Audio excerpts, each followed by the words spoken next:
नमस्कार बच्चों, मैं सुरुचि सामरिया आपका ई कक्षा में स्वागत करती हूँ। आज आप मेरे साथ कक्षा 4 का हिंदी विषय पढ़ रहे हैं। बच्चों, हिंदी विषय में पाठ 13 गुरु भक्त कालीबाई की भाषा की बात हम पढ़ रहे हैं।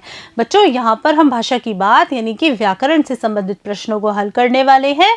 तो आइए देखते हैं हमारा पहला प्रश्न क्या है। न्याय में अधीश जोड़कर न्यायाधीश बनता है। आप भी नीचे लिखे शब्दों में अधीश शब्द जोड़कर नए शब्द बनाएं। बच्चों, इस प्रश्न में आपको क्या करना है? इस प्रश्न में आपको शब्द के अंत में अधीश शब्द जोड़कर नया शब्द बनाना है। यह तो आपके लिए बहुत ही सरल काम है। बच्चों, यहाँ पर कुछ शब्द दिए गए हैं। इन शब्दों में हम अधीश शब्द जोड़ेंगे और एक नया शब्द बनाएंगे। देखिए, न्याय में हमने अधीश जोड़ा तो क्या बन गया? न्यायाधीश। जिला में हमने अधीश जोड़ा तो क्या बन गया? जिलाधीश। मठ में हमने अधीश शब्द जोड़ा तो क्या बन गया बच्चों? मठाधीश। द्वारिका में हमने अधीश जोड़ा तो क्या बना? द्वारिकाधीश। गण में हमने अधीश जोड़ा तो क्या बनाया? गणाधीश। चलते हैं अगले प्रश्न की तरफ। देखते हैं अगला प्रश्न क्या है। नीचे दिए गए शब्दों के अंतिम वर्ण न के स्थान पर कै जोड़कर पुनः लिखें। बच्चों, इस प्रश्न में आपको क्या करना है? आपके सामने ये जो शब्द हैं, इनके अंत में न शब्द का प्रयोग किया गया है। आपको इन न के स्थान पर कै लिखकर नए शब्द बनाने हैं। संरक्षक। फिर देखिए, निरीक्षण में हमने न की जगह कै लगाया तो क्या बन गया? निरीक्षक। ऐसे ही हमने पोषण में न की जगह कै लगाया तो क्या बन गया? पोषक। ऐसे ही शिक्षण में हमने न की जगह कै लगाया तो क्या बना बच्चों? शिक्षक। चलते हैं अगले प्रश्न की तरफ। देखते हैं अगला प्रश्न क्या है। अंग्रेजों के अत्याचार की कहानियां सुनकर कालीबाई का खून खौलने लगा। इस वाक्य में लाल रंग में छपा अंश एक मुहावरा है।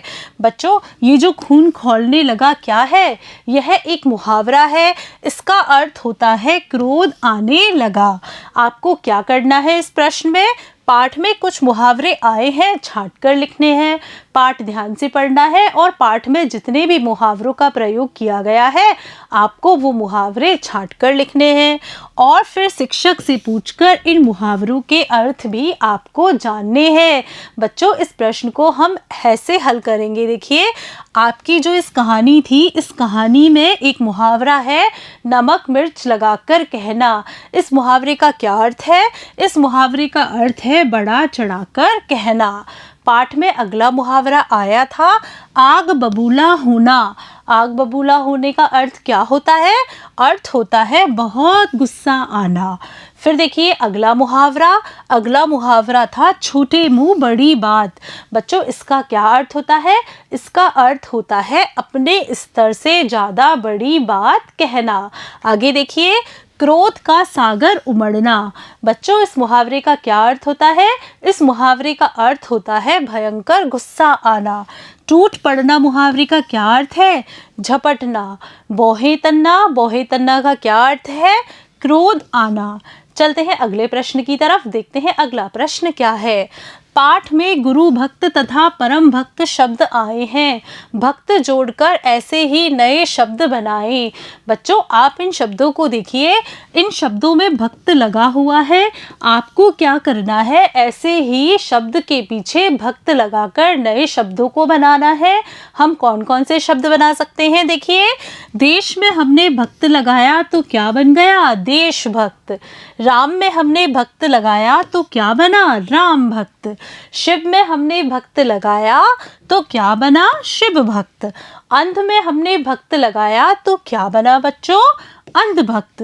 ये शब्द तो मैंने बनाए हैं, आप और भी नए शब्द बना सकते हैं। चलते हैं अगले प्रश्न की तरफ। देखते हैं अगला प्रश्न क्या है। नीचे दिए उदाहरण के अनुसार क्रियाओं के रूप बदलकर लिखें। बच्चों, यहाँ पर क्रिया लिखी गई है। आपको क्या करना है? क्रिया के रूप बदलने हैं। आपको इस क्रिया का प्रयोग तीनों काल में करना है। तीनों काल कौन कौन सा? वर्तमान काल, भूतकाल और भविष्य काल। तो बच्चों हम किस तरह से करेंगे? देखिए, मोहन दौड़ता है, यह कौन सा रूप हो गया? यह वर्तमान काल का हो गया। रोशन दौड़ा, यह कौन सा रूप हो गया? यह भूतकाल का हो गया। और यह दौड़ेगा, करीम दौड़ेगा, यह कौन सा काल हो गया? बच्चों यह भविष्य काल हो गया। इस तरह से आपको इन क्रियाओं का तीनों कालों में प्रयोग करना है। देखिए अगला है हमारा लिखना। लिखना का हम प्रयोग करेंगे। मैं लिखता हूँ, यह बच्चों वर्तमान काल है। तुमने लिखा, यह भूतकाल है। वह लिखेगा, बच्चों यह क्या है? यह भविष्य काल है। आगे देखिए, खाना। खाना क्रिया का हम प्रयोग करेंगे तो कैसे करेंगे? राम खाता है, बच्चों यह वर्तमान काल। मोहन ने खाया, बच्चों यह भूतकाल हो गया। और सीता खाएगी, यह भविष्य काल हो गया। फिर देखिए अगला है हमारा पीना। इस क्रिया से बनाएंगे, मैं पानी पीता हूँ, बच्चों यह कौन सा काल है? यह वर्तमान काल है।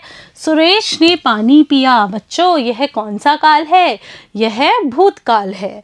फिर देखिए राजेश पानी पिएगा, इसमें कौन से काल का बोध हो रहा है? इसमें हमें भविष्य काल का बोध हो रहा है। ऐसे ही अगली क्रिया है खेलना। खेलना का देखिए, सुयश खेलता है, वर्तमान काल। सुहानी ने खेला, इसमें कौन सी काल की क्रिया का प्रयोग हो रहा है? बच्चों इसमें भूतकाल के लिए क्रिया का प्रयोग हो रहा है। रोहित खेलेगा, यह क्या है? यह भविष्य काल के लिए क्रिया का प्रयोग है। फिर देखिए हंसना। हंसना से बनाएंगे, राम हंसता है, रोहित हंसा, वह हंसेगा। ऐसे ही गाना का हम करेंगे, मैं गाता हूँ, उसने गाया और वह गाएगा। चलते हैं अगले प्रश्न की तरफ, देखते हैं अगला प्रश्न क्या है।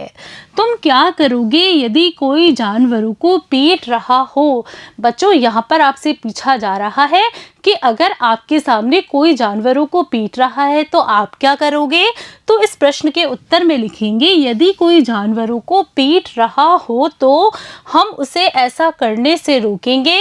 किसी निरीह पशु को सताना कानूनी तौर पर अपराध मानकर उसकी शासन से शिकायत करेंगे। देखिए आगे अगला प्रश्न, दो बालक आपस में झगड़ रहे हों। बच्चों अगर आपके सामने कोई भी दो बालक आपस में झगड़ रहे हों तो उन्हें देखकर आप क्या करेंगे? तो बच्चों इस प्रश्न के उत्तर में हम लिखेंगे, यदि हमारे सामने दो बालक आपस में झगड़ रहे हों तो हम उन्हें समझाएंगे और उनमें आपस में सुलह करवाएंगे और उन्हें मित्रता से रहने के लिए प्रेरणा देंगे।